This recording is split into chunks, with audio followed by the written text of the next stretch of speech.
جب تک رہے گا سلسلہ ماہو نجوم کا،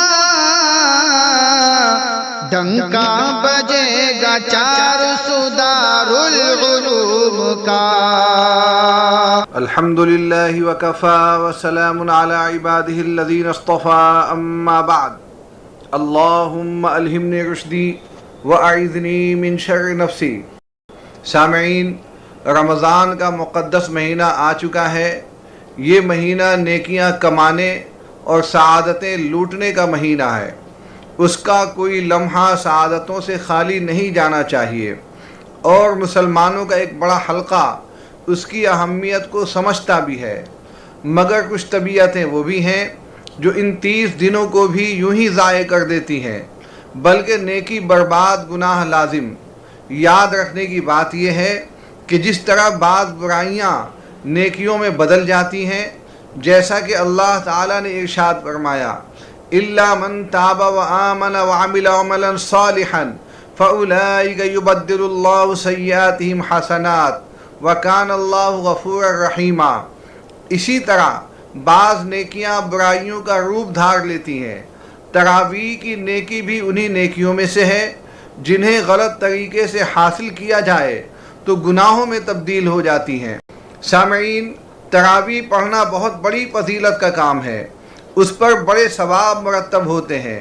اس کا ایک بڑا فائدہ یہ بھی ہے کہ اگر اسے خلوص و اخلاص کے ساتھ ثواب کی امید رکھ کر پڑھا جائے تو اس کی بنا پر زندگی کے تمام پچھلے گناہ معاف ہو جاتے ہیں۔ جامعہ علوم اسلامیہ بنوری ٹاؤن کراچی لکھتا ہے، تراویح کے بارے میں بخاری اور مسلم شریف میں ایک حدیث یہ ملتی ہے کہ جو شخص رمضان کی راتوں میں ایمان اور ثواب کی نیت سے نماز وغیرہ میں کھڑا رہا تو اس کے پچھلے تمام گناہ معاف کر دیے جاتے ہیں۔ نیز قیام اللیل کے جو عمومی فضائل ہیں وہ نماز تراویح پر بھی صادق آتے ہیں۔ مزید برآں یہ کہ رسول اللہ صلی اللہ علیہ وسلم سے اور آپ صلی اللہ علیہ وسلم کے بعد خلفائے راشدین سے اہتمام کے ساتھ ثابت، اتنی بات اس کی فضیلت کے لیے کافی ہے۔ سامعین، لیکن یہی تراویح ایک نیک مسلمان کو گنہگار بنانے کے لیے بھی کافی ہے۔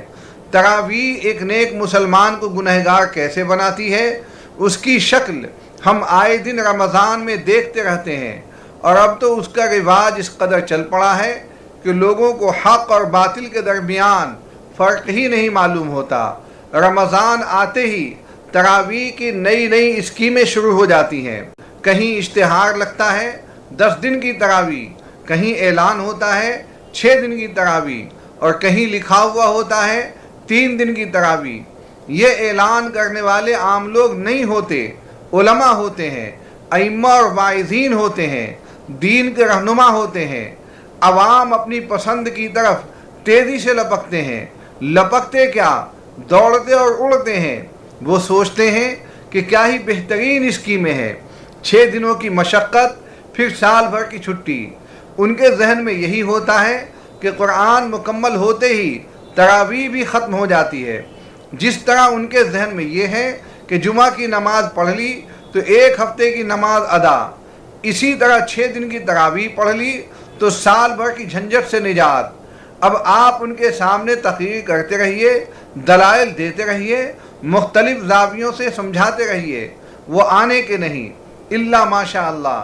اسی لیے میں سمجھتا ہوں کہ عوام کو بگاڑنے کا یہ سلسلہ بند کیا جائے۔ 6 دن کی تراویح میں کوئی فائدہ نہیں، عمومی طور پر دیکھا جائے تو نقصان ہی نقصان ہے۔ ایک تو حافظ صاحب زبردست گلاٹی مارتے ہیں، یہاں تڑپے، وہاں چھلانگ لگائی، ادھر سے اڑ گئے، ادھر پھدک گئے، صرف یعلمون تعلمون یؤمنون اور توقنون ہی سمجھ میں آیا۔ حالانکہ اس طرح قرآن پڑھنا سب کے لیے وبال جان ہے، پڑھنے والے کے لیے بھی اور سننے والے کے لیے بھی، امام صاحب کے لیے بھی اور مقتدیوں کے لیے بھی۔ دارالعلوم دیوبند ایک سوال کے جواب میں لکھتا ہے، ہندوستان کے حفاظ میں اکثر ایسے ہی دیکھے جاتے ہیں کہ نماز تراویح میں قرآن پاک اس قدر تیز پڑھتے ہیں کہ یعلمون اور تعلمون کے علاوہ کچھ پتہ نہیں چلتا کہ کیا پڑھ رہے ہیں۔ نہ مخارج سے حروف کی صحیح ادائیگی ہے، نہ ہی صفات کی ادائیگی، حتیٰ کہ بعض حافظ اتنا تیز پڑھتے ہیں کہ یہ پتہ نہیں چلتا کہ کیا پڑھ رہے ہیں اور کہاں پڑھ رہے ہیں۔ یہ قرآن کی سخت بے ادبی اور توہین ہے۔ قرآن کو اطمینان سے اور صاف صاف صحیح حروف کی ادائیگی کے ساتھ پڑھنا چاہیے۔ ایسے تیز پڑھنے والوں پر قرآن لعنت بھیجتا ہے۔ ایسے حافظ خود بھی گنہگار ہوں گے اور ان کے پیچھے مقتدی حضرات بھی گنہگار ہوں گے۔ حرمین شریفین میں آج بھی قرآن اطمینان کے ساتھ صاف صاف تمام قواعد تجوید کی رعایت کرتے ہوئے پڑھا جاتا ہے۔ ایسے حافظ سے تراویح پڑھوانی چاہیے جو اطمینان کے ساتھ صاف اور صحیح قرآن۔ تیز پڑھنے والے کو امام نہ بنانا چاہیے۔ واللہ تعالی عالم۔ دارالفتاء دارالعلوم دیوبند، جامعہ علوم اسلامیہ بنوری ٹاؤن کراچی نے بھی اسی طرح کا فتویٰ دیا ہے کہ ایسی تیز رفتار والے کو امام بنانا جائز نہیں۔ ایک سوال کے جواب میں اس نے لکھا، اگر تراویح میں قاری صاحب قرآن پاک عام فرض نمازوں کی بنسبت کچھ تیز پڑھتے ہوں لیکن الفاظ درست ادا کرتے ہوں تو اس طرح قرآن پڑھنا درست ہے، اور ایسے قاری صاحب کے پیچھے تراویح پڑھنا بھی درست ہے۔ لیکن اگر کوئی اس قدر تیز پڑھتا ہو کہ بعض الفاظ ادا نہ ہوتے ہوں یا الفاظ ہی درست ادا نہ ہوتے ہوں، یعنی مخارج ہی تبدیل ہو جائیں اور سامعین کو کچھ سمجھ نہ آتا ہو، تو ایسے جلد خواہ حفاظ کے پیچھے تراویح پڑھنا درست نہیں۔ اگر صاف پڑھنے والا نہ ملے تو علم ترکیفہ سے پڑھنا افضل ہے فقط، واللہ عالم۔ سامعین، ایک طرف ہمارے یہ فتوے ہیں اور دوسری طرف عوام کا حال یہ ہے کہ ایسے ہی امام کو تلاش کیا جاتا ہے جو بلٹ ٹرین کی طرح فراٹے بھرتا ہوا یہ جا وہ جا ہو جائے، اور ایسے حافظ کا لقب حافظ ٹرین، حافظ جہاز اور حافظ ہیلی کاپٹر ہوتا ہے، یعنی گناہ گار کی تنبیہ کے بجائے اسے مزید ڈھیٹ بنانا۔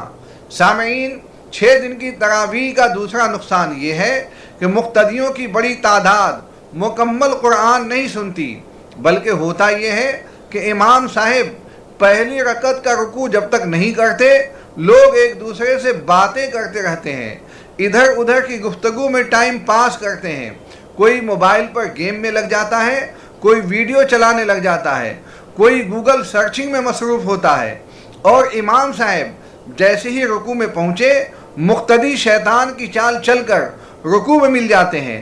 مقتدیوں کی دوڑ سے ایسی دھپا دھپ ہوتی ہے معلوم ہوتا ہے کہ کوئی سونامی آ گئی اور زمین کو ہلا ڈالا گیا۔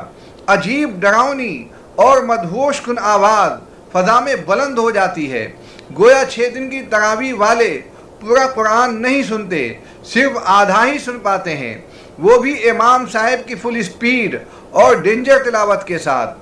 سامعین، 6 دن کی تراویح کا تیسرا بڑا نقصان یہ ہے کہ قرآن مکمل ہوتے ہی وہ آزاد ہو جاتے ہیں اور تراویح کے وقت میں پارکوں، ہوٹلوں اور میدانوں میں گلچھرے اڑاتے ہیں۔ وہ یہ سوچتے ہیں کہ قرآن مکمل تو تراویح کی بھی چھٹی، حالانکہ یہاں 2 سنتیں ہیں، ایک تو تراویح کی سنت ہے اور دوسری قرآن مکمل کرنے کی۔